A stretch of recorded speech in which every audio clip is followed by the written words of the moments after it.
everybody. How are y'all doing today? Good. Okay, so now, y'all have been learning about story elements lately, right? Yes. Can y'all tell me what they are?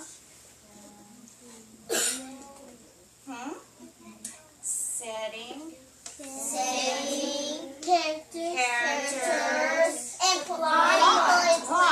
Right. And what did you say? People and places. That's right. People, that can be your character, but it doesn't have to be a person. It can be a stuffed animal or something like that. So, and then your plot, it has a beginning, a middle, and end, right? Yes. Okay, and what about an author's purpose? Yes. They can teach you something. What's that word? Y'all just say it. Y'all say it. Inform. Good. Okay. What? Entertain is one. Good. And y'all know one more. It's a little harder. I don't know if y'all have learned it as much. But to talk someone into something. It's persuade. Good. Good. All right. Okay, so can y'all look at this picture and tell me, or this illustration, and tell me what you think that the purpose of this book may be? Yes.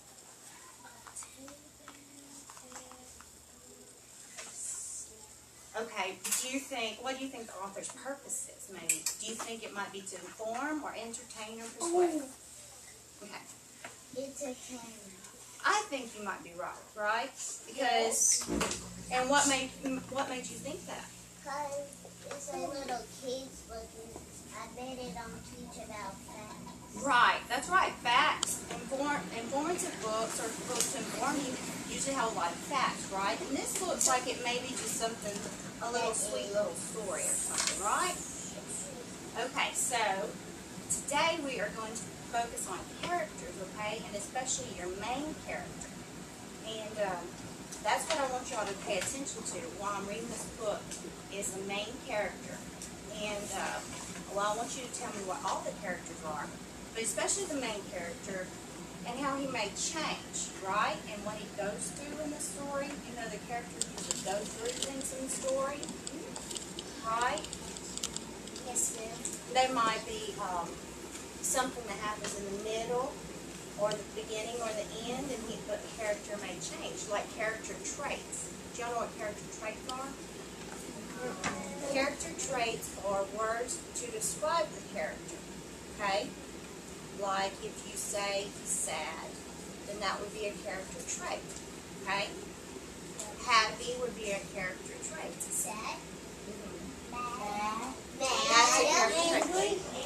It could be also the way the character looks and things he does, okay? So, I'm going to read this, and y'all listen for details about those things, okay? Okay, it's called Perfect Bear by Julian Shields and Gary Blythe.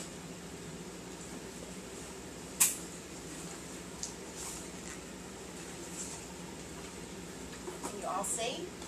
Yes. All right. There once was a girl who was a bit like you. She was not too big, she was not too small. She was just somewhere nicely in the middle. One day a bear arrived from the store. He was very grand. He had soft white fur and a little red hat and a magic key. Now grand means like impressive, or she thought that the bear was beautiful. He had, read that. When a girl turned the key, the bear sang a song. He was very proud of his finery. Now, finery is the word they're using for his little key, his music box, and his little red hat.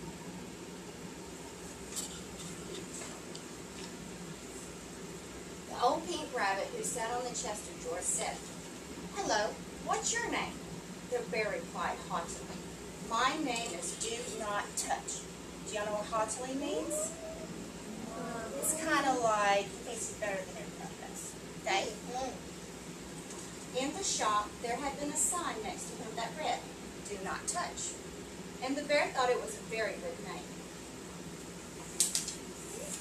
But the girl didn't seem to understand. She wanted to touch him and hold him and play with him. The bear didn't like this one bit. So can y'all compare the attitudes of the bear and the rabbit? Were they different or were they the same? Yes. They were different. How were they different? What? They do. One is nice. The rabbit seems a little nicer, though. Yes. Yeah, y'all think so? What is it?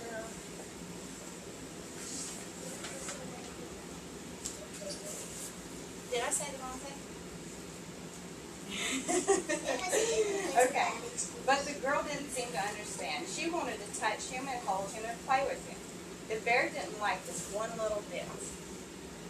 The girl took the bear to the park, but he lost his hat. She took the bear to the beach, but his fur became full of sand. She painted his picture, but accidentally splashed him. Once she even left him out in the rain. The bear was very angry that his white fur was getting dirty. Poor bear, said the girl one day. You need a bath. The do not judge bear trembled with fear. The soap stung his eyes. The clothespins pinched his ears. And when he was dry, his beautiful soft white fur wasn't as white or soft or beautiful as it had once been.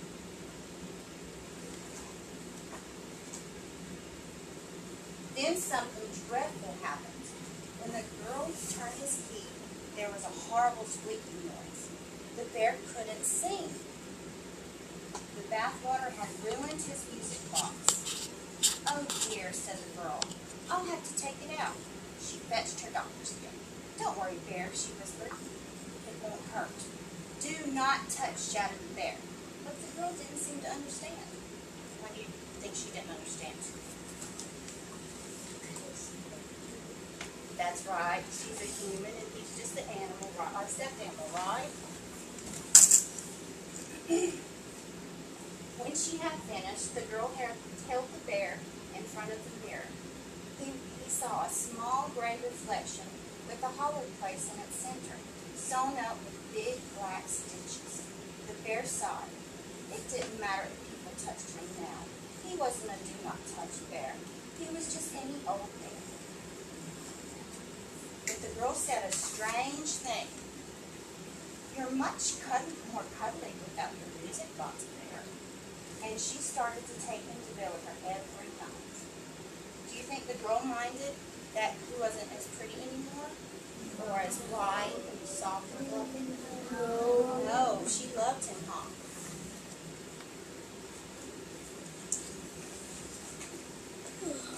The bear liked the night, when no one could see how shabby he had become.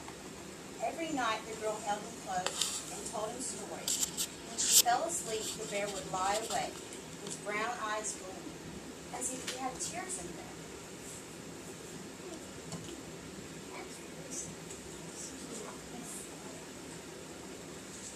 The old pink rabbit looked down and asked kindly, "What's the matter, Bear?" "I want all my finery back," replied the bear, "so that everyone will admire me." "It's so much better to be loved and admired, you know," said the old pink rabbit. "What is love?" asked the bear. "It's what we're all about, little silly," laughed the old pink bear. "Hats and furs and keys don't matter. They're only on the outside.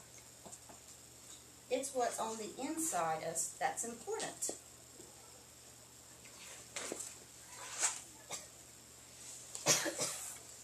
The bear started to wonder what was inside the girl. He noticed that she dressed him warmly if it was cold.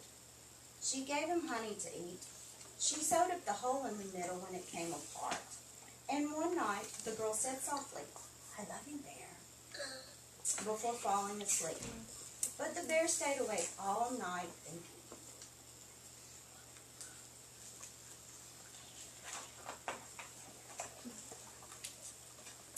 The next day, the girl went with her mother to a big department store. They looked at shoes and suitcases and saucepans.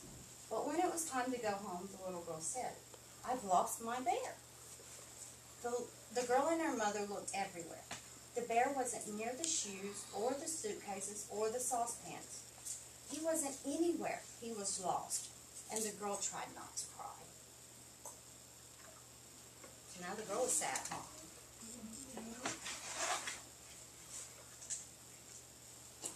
In the Lost Property Department, a small gray bear was feeling very strangely. He suddenly realized that he wanted to see the girl again. More than anything in the world, he had the oddest feeling creeping up in the empty place where his old music box had been. It was love. Then the bear saw the girl running towards him. She was not too big. She was not too small. She was somewhere perfect in the middle.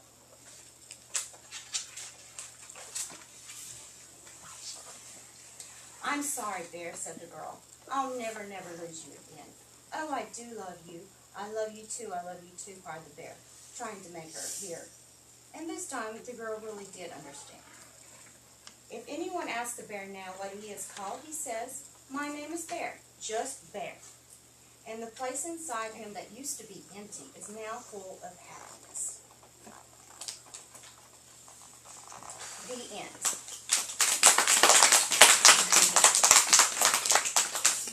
Okay, so who is our main character? Okay, can y'all say it softly? Can y'all all whisper it? Good, good. Okay, so who was another character? The little girl, okay, and another one. The mom. The mom, yes, that is another character, okay. The rabbit, that's good, the pink rabbit. Okay, so, did y'all notice any different settings in the book? There were different settings in the book. What was it? No, the settings, the places where the story took place. Okay. The house, it did take place in the house a lot. At a store. At a store, good, it was another place, it was in the store. In the girl's bedroom. In the girl's bedroom, okay. Park. In the park, that's right. You remember. That's good. Okay, so do y'all remember what I told y'all about? Sometimes the character changes from the beginning to the end of the story, right? During the plot. Did y'all notice any changes that the character made? Okay. Once he got happy. He did get happy, right? Yes, he was sad in the beginning, wasn't he? Okay. And we are going to do a little activity, okay? Yay! And we're going to make our own story web, okay? Okay, now okay, y'all listen. Each group is going to work on a part of the story web, okay? And each group is going to have a different question. And then when we get through, we're going to tape it onto here, okay? And then you'll have your own story web. Or story map, whatever y'all want to call it. And then y'all can keep it in the room, okay? Okay, so y'all go take your seats, and I'll pass out your organizers to you, okay? Okay. We're working.